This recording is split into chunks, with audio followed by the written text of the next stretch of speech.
en donde mi actitud con Dios siempre era, Dios, ¿qué pasa que en esta área, en esta otra área, en esta cosa, está como todo trabado? ¿Qué pasa? ¿Qué querés de mí? O sea, ¿qué pretendés? ¿Qué es lo que yo tengo que hacer o qué es lo que me falta?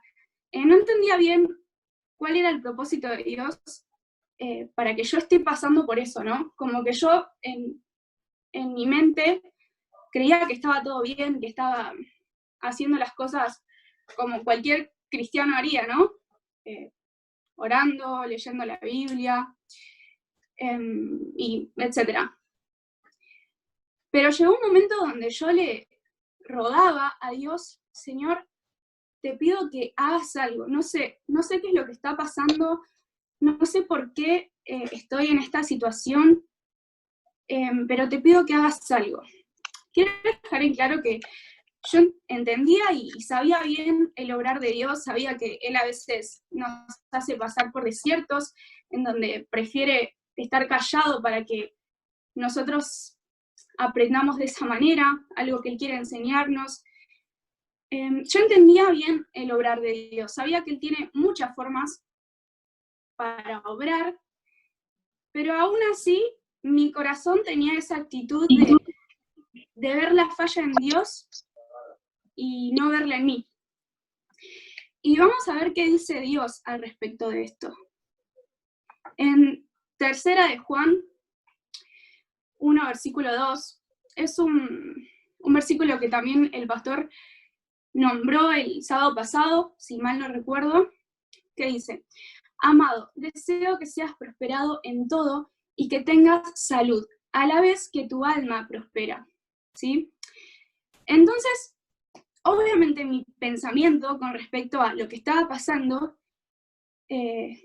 se contradecía con la verdad de Dios. Y yo resalté la parte de este versículo que dice, a la vez que tu alma prospera. Porque nosotros no podemos pretender que Dios nos prospere en lo económico, en lo material, en lo externo, sin permitir que a la vez nos prospere en nuestro interior. Y eso era lo que a mí me estaba faltando. Yo no estaba dejando a Dios obrar en mi interior.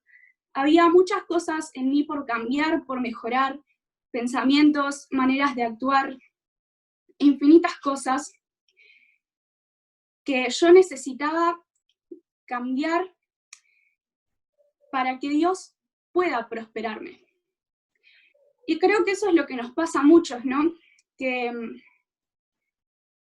queremos algo de Dios y oramos por eso, y hasta que incluso llega a ser todo nuestro objetivo por el cual buscamos a Dios, cuando en realidad Dios quiere que lo miremos a Él y que nos fijemos en qué es lo que a nosotros nos está impidiendo que Dios pueda obrar, qué es lo que a nosotros nos está impidiendo que Dios justamente haga algo. Porque como dice su palabra, Él desea que seamos prosperados, pero también tiene que prosperar nuestra alma. Y para eso a veces necesitamos de los famosos procesos, ¿no?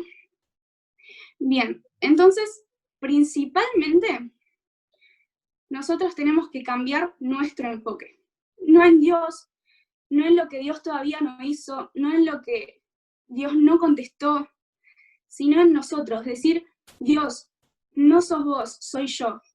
En vez de decir, no soy yo, sos vos, cambiar el enfoque y dejar de ver a Dios como si Él estuviera en falta con nosotros. Y entender que nosotros siempre vamos a estar en falta con Él, porque es un Dios inmenso y no nos alcanzaría la vida para agradecerle todo lo que Él hace por nosotros. Entonces, dejando un poco esto de no soy yo, sos vos, que quizás nos puede confundir, vamos a dejar en claro bien la base de todo y el enfoque correcto que nosotros tenemos que tener. O también la motivación correcta. Y a mí me llevó a hacerme esta pregunta. ¿Por qué y para qué existo? ¿Por qué y para qué existimos nosotros? Y en este versículo de Efesios 1, del versículo 11 al 12, yo encontré esto, que dice, en él, asimismo, participamos de la herencia, o sea, participamos de la herencia del reino de Dios, de la vida eterna, pues fuimos predestinados conforme a los planes del que todo lo hace según el designio de su voluntad, a fin de que nosotros, los primeros en esperar en Cristo, alabemos su gloria. Esto para algunos va a ser como un recordatorio de algo que ya saben hace muchos años, para otros puede que sea algo nuevo, pero esta es la verdad. Lo creamos del todo o no, nosotros fuimos creados por Dios y para Dios. Fuimos creados por Dios para alabar su gloria, para adorar su nombre y para estar en su presencia. Todos, los creyentes como los...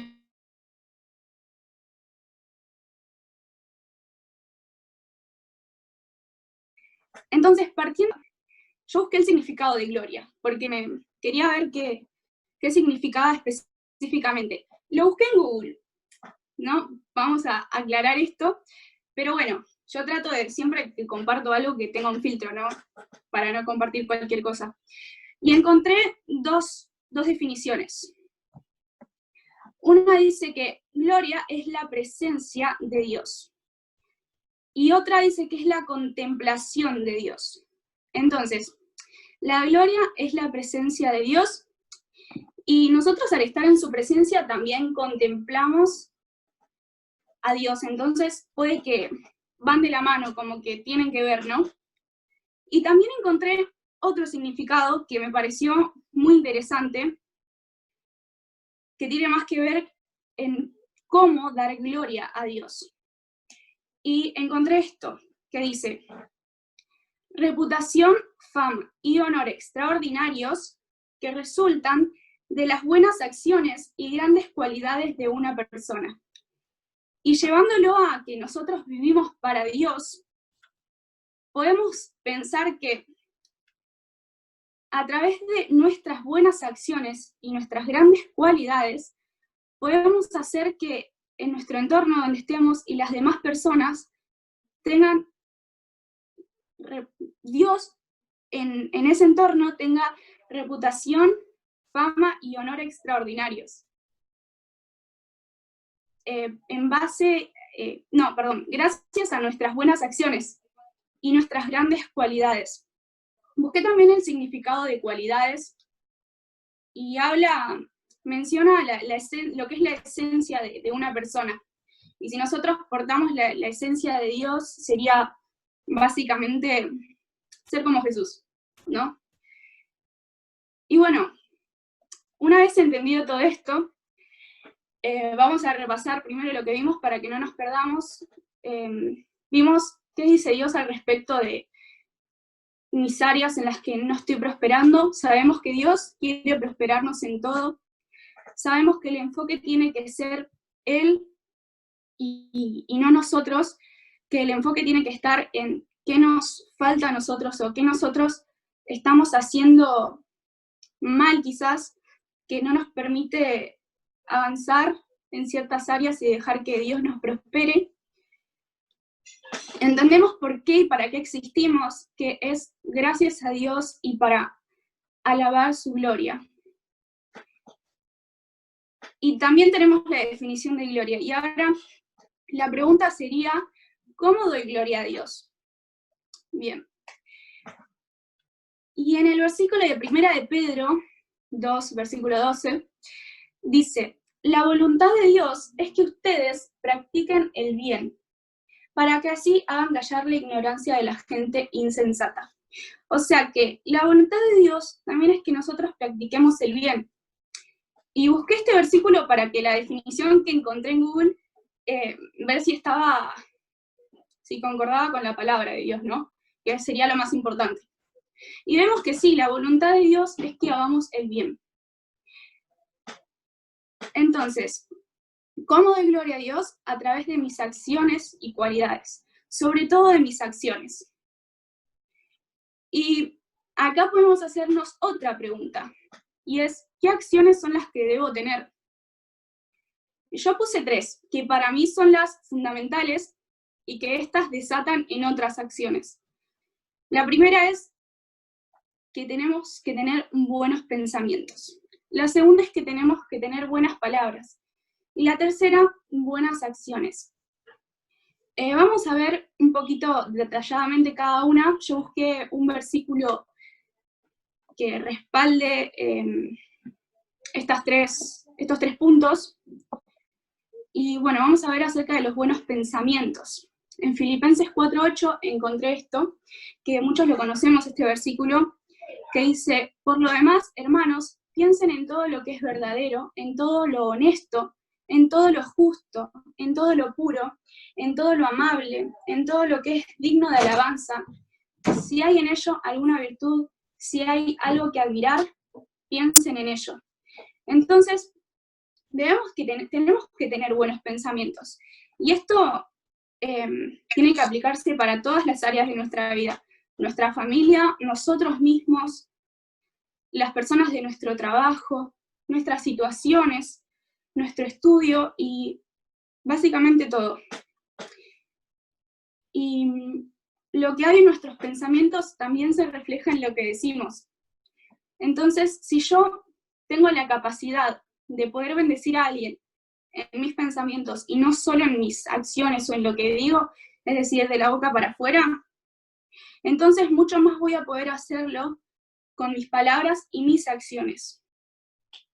Es necesario que nosotros seamos íntegros en esto, en los pensamientos. Porque la realidad es que el único que puede ver nuestros pensamientos y conocerlos es Dios. No importa si las personas no. Entonces, quizás podemos pensar, bueno, no importa si pienso mal de tal persona, total, nunca se va a enterar. Pero tenemos que bendecir a las personas con nuestros pensamientos. Bien, vamos por el segundo punto. Tenemos que tener buenas palabras también. Y en el versículo que vemos acá, son dos versículos diferentes, no están seguidos, que dice, uno dice: la lengua ocupa un lugar entre nuestros miembros, pero es capaz de contaminar todo el cuerpo. Si el infierno la prende, puede inflamar nuestra existencia entera. Y el otro versículo dice: con la lengua bendecimos al Dios y Padre, y con ella maldecimos a los seres humanos, que han sido creados a la imagen de Dios. Entonces, vemos que acá que la lengua tiene poder para bendecir o maldecir, para edificar o para destruir. Es muy importante que nosotros tengamos cuidado de lo que decimos. Y lo que decimos es lo que primero pensamos. Por eso está todo ligado. Y el segundo versículo para mí, yo lo siento como casi que sarcástico. Como si Dios lo dijera en tono de: me bendicen a mí, me hablan a mí con buenas palabras y después andan hablando mal de sus hermanos que yo los creé. Y sí, es verdad, a veces, sin darnos cuenta quizás, somos así. Y es una realidad que todos alguna vez hemos pasado, ¿no? Entonces es importante también que con nuestras palabras bendigamos a los demás. Que de nuestra boca salgan palabras de bien, palabras buenas. Vamos por el tercer punto. Las buenas acciones. Debemos tener buenas acciones. En el versículo que vemos acá de Colosenses 3:23 dice: y todo lo que hagan, háganlo de corazón, como para el Señor y no como para la gente. Y también tenemos que bendecir a los demás mostrándolo, ¿no? Haciendo todo con excelencia, como si fuera para Dios. No importa que sean en nuestro trabajo, en nuestro estudio, donde creemos que no vamos a tener reconocimiento. Siempre tenemos que hacer las cosas con excelencia. Al que no tiene de comer, darle de comer. La palabra de Dios también dice que todo lo que le diste a un niño o a alguien que estaba en necesidad es como si me lo hubieras dado a mí. Entonces, a veces nos cuesta, ¿no? Vemos a alguien en la calle que está pidiendo plata y pensamos, después se lo debe gastar en cualquier cosa menos en una necesidad. Pero la realidad es que Dios no te pide que te preguntes para qué la otra persona necesita de tu ayuda. es simplemente ayudar también con nuestras acciones, con lo que hacemos y no solo con lo que decimos. Y bien, ¿cómo puedo cumplir yo con todas estas cosas, ¿no? Con estos 3 puntos, digamos. La realidad es que esto es una transformación. Y yo acá puse que pasando tiempo en la presencia de Dios y leyendo su palabra, me lleno de su naturaleza y de su persona, lo que me trae por consecuencia un corazón conforme a su voluntad, dispuesto a hacer el bien. Es así, cuando nosotros pasamos tiempo en intimidad con Dios, cuando nos enfocamos en escucharlo a Él, en fijarnos en qué es lo que él piensa, qué es lo que Él siente, cuáles son sus deseos, nos vamos llenando de Él, de su persona. Y eso hace que naturalmente nosotros nos llenemos más de su naturaleza. Nosotros como hijos de Dios ya aportamos la naturaleza de Dios. No es que es algo que nos falta o que Dios nos da más adelante. Es instantáneo. Cuando nosotros aceptamos a Jesús en nuestro corazón, Él pasa a estar dentro nuestro. Es así. Pero sí, perdón, me saltó el anuncio del tiempo. Pero sí podemos llenarnos más de esa naturaleza, cada vez más. Y es pasando tiempo de calidad con Dios, ¿sí? Estando en su presencia y sobre todo leyendo su palabra. Porque al leer su palabra, que es la verdad, conocemos a Jesús. Jesús es la verdad. Y al conocerlo a Él, conocemos lo que Él piensa, lo que Él siente, lo que Él hace, cómo Él actúa. Y así, naturalmente, nosotros empezamos a actuar como Él. Y esto nos lleva a tener buenos pensamientos, a tener buenas palabras de bendición, a cambiar el enfoque, a tener buenas acciones, a ser más generosos, porque así es Él. Y cuando nosotros pasamos tiempo con una persona, se nos pegan todos sus pensamientos, sus maneras de ser. Y así tiene que ser con Jesús. Y bueno, nosotros podemos preguntarnos, ¿no? Bueno, ¿para qué es todo esto? ¿Por qué me estás diciendo todo esto? Está buenísimo lo que me estás contando, también lo creo, pero ¿para qué? ¿Para qué sirve? Y esta es otra pregunta que yo también me hice.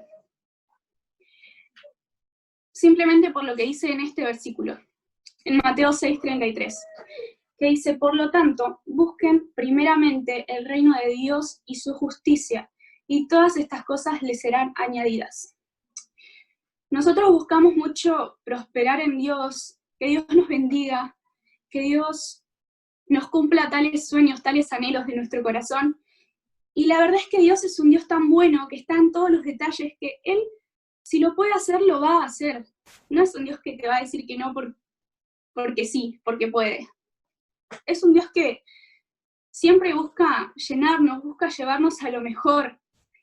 Pero hay una realidad, y es que nosotros no fuimos creados para ser bendecidos. No fuimos creados para ser prosperados. Nosotros fuimos creados para alabar la gloria de Dios y para estar en su presencia. Para el día en que partamos con el Señor o que Jesús vuelva, nosotros estemos con Él cara a cara en la vida eterna, para siempre. Y las bendiciones y la prosperidad de nuestra alma y de nuestro entorno, lo material también, es consecuencia de esta relación con Dios. Pero no es el motivo principal, ni tampoco tiene que ser el foco. Nosotros vivimos por y para Dios, disfrutamos de su presencia, queremos darlo a conocer en esta tierra, es más, Él nos dice que tenemos que darlo a conocer. Y a raíz de eso, Él nos bendice, porque Él nos ama, Dios nos ama, que eso nunca tenga lugar a duda en tu corazón. Dios nos ama y Él quiere lo mejor para nosotros, ¿sí? Pero a veces nosotros no tenemos el foco correcto, que es vivir para Dios, vivir para alabarlo a Él, para servirle, y no preocuparnos por estas cosas, porque estas cosas van a ser añadidas. si nos ocupamos primero de Él y de lo que Él quiere, lo que Él anhela, estas cosas vienen por añadidura, vienen al hilo, es algo natural.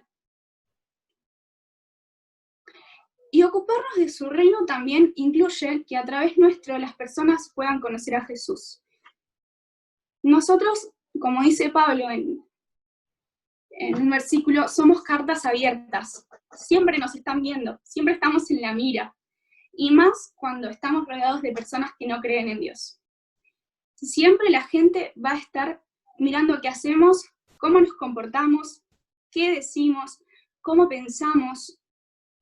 Y por eso es muy importante que nosotros nos enfoquemos en esos 3 puntos que yo les di anteriormente. Y que pensemos, ¿qué es lo que yo tengo que cambiar? ¿Qué es lo que todavía no? ¡Ay! Me asusté mi perra. ¿Qué es lo que todavía no puedo lograr? Estoy pensando mal de alguien, le hablo mal a las personas, no tengo buenas acciones. Hay infinidades de cosas que se desatan a raíz de estos 3 puntos. Nosotros tenemos que reflejar el amor de Jesús. También hay un versículo que dice que estemos unidos en amor para que el mundo crea. ¿Y cuánta realidad hay en esto?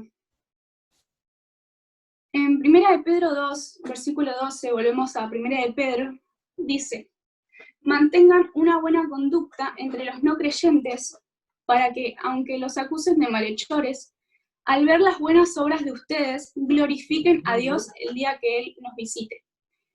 Miren lo que dice Dios: mantengan una buena conducta entre los no creyentes, y así ellos van a glorificar a Dios. Amén. Amén. Tenemos que ser el mensaje. Más que decirlo, tenemos que ser el mensaje con nuestra vida. Y parece difícil, pero cuando pasamos tiempo con Dios, eso se vuelve natural. Lo natural de Dios, que para nosotros a veces es loco y sobrenatural, para los hijos de Dios tiene que ser lo natural, nuestra forma de vivir natural. Y quiero terminar con este versículo, que está en Efesios 3, que dice: y a aquel que es poderoso para hacer que todas las cosas excedan a lo que pedimos o entendemos, según el poder que actúa en nosotros, a Él sea dada la gloria en la Iglesia, en Cristo Jesús, por todas las generaciones, por los siglos de los siglos. Amén. Dios merece toda la gloria, toda la honra y toda la alabanza. Él es quien nos salvó, quien con su amor revolucionó todo nuestro ser y cambió por completo nuestras vidas. Y tenemos que entender que Él también es ese Dios que hace todas las cosas aún mayores y mejores de cómo se las pedimos. No sé si alguna vez experimentaste esto que dice en estos versículos. Yo te puedo asegurar que esto es verdad, que esto es así, que así es nuestro Dios. Así que te animo a que no dudes de Él, que cambies tu enfoque, que tu enfoque siempre sea vivir para Él y glorificarlo. Todo lo demás va a venir, de eso no te preocupes. Enfócate primero en Él, en lo que Él quiere hacer con tu vida, y todo lo demás va a fluir. Cuando nosotros bendecimos a otros con nuestra vida, la bendición de Dios fluye en nosotros también, en nosotros y a través de nosotros. Es una manera de desatar también lo que Dios tiene preparado. Y quiero recordarte por última vez, hacer hincapié en esto, que por más que tengamos errores, que a veces fallamos, que a veces Dios nos pide que cambiemos cosas porque necesita que formar nuestro carácter, necesita que seamos personas confiables para poder prosperarnos, Él así nos ama también en nuestros errores. Y Él es un Dios que es paciente y que está ahí siempre para ayudarnos. No importa cuántas veces fallamos. Él siempre está dispuesto a ayudarnos una vez más y levantarnos. Porque siempre nos sostuvo. Nunca nos soltó de la mano, nunca nos soltó por completo. Nosotros nos tropezamos y caemos, pero Dios siempre nos vuelve a levantar. y siempre quiere llevarnos a lo mejor. Siempre hay algo mejor, que es lo que Dios tiene para nosotros. Y para esto necesitas simplemente que vos se lo permitas, que dejemos el orgullo de lado y que realmente nos rindamos y digamos, bueno, sí, es verdad, hay cosas que me cuestan un montón, pero Dios, mostrame. Espíritu Santo, mostrame. ¿Qué es lo que vos querés? ¿Qué querés transformar en mí para que yo me parezca más a vos? Y Él lo va a hacer. Así que te animo a que confíes en nuestro Dios y que vivas para Él por completo. Es lo mejor que te puede pasar.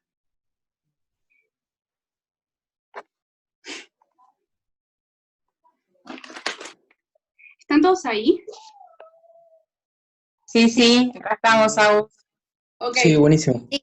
Porque Sí. se pasaron los 40 minutos y pensé que se había cortado. Bueno. Salió un cartel que dijo que se actualizó el tiempo. Ok. Bueno, vamos a orar. Ahí está. Ahí me veo de nuevo. Bien. Gracias por este mensaje. Gracias porque vos sos tan bueno, Dios. Gracias porque nos ayudás en todo, Señor. Porque querés prosperarnos. Y te pedimos que tu Espíritu Santo nos lleve a ver lo que querés mejorar en nosotros, lo que necesitamos entregarte, Señor, para que vos puedas obrar dentro nuestro, Señor. Gracias por tu persona, gracias por tu Espíritu Santo que es tan hermoso y siempre nos ayuda, Señor. Yo te pido que a través de este mensaje que vos me diste, seas glorificado, Señor, que salgamos de esta reunión entendiendo que vivimos para vos, que vos sos el sentido, Señor, que vos sos el motivo, que la meta, el objetivo es estar cara a cara con vos, Señor. Nada más importa, todo lo de este mundo va a pasar, pero tu palabra no va a pasar jamás, Señor. Yo te pido que nos llenes de pasión, Señor, por tu presencia, que nos des hambre de vos, que te anhelemos cada vez más, Señor, y que nos despojemos de los deseos de este mundo, de agradar a este mundo, Señor, de vivir conforme a este mundo, y que vivamos conforme a tu voluntad, Señor. Y que solo a vos te sirvamos, que seamos radicales, que seamos valientes y fuertes, Señor, para vivir en este mundo. Te pido que los bendigas, Señor, que los prosperes y que seamos todos transformados, Señor, para entender cuál es tu voluntad, Dios. En tu nombre, Jesús, te doy gracias. Amén.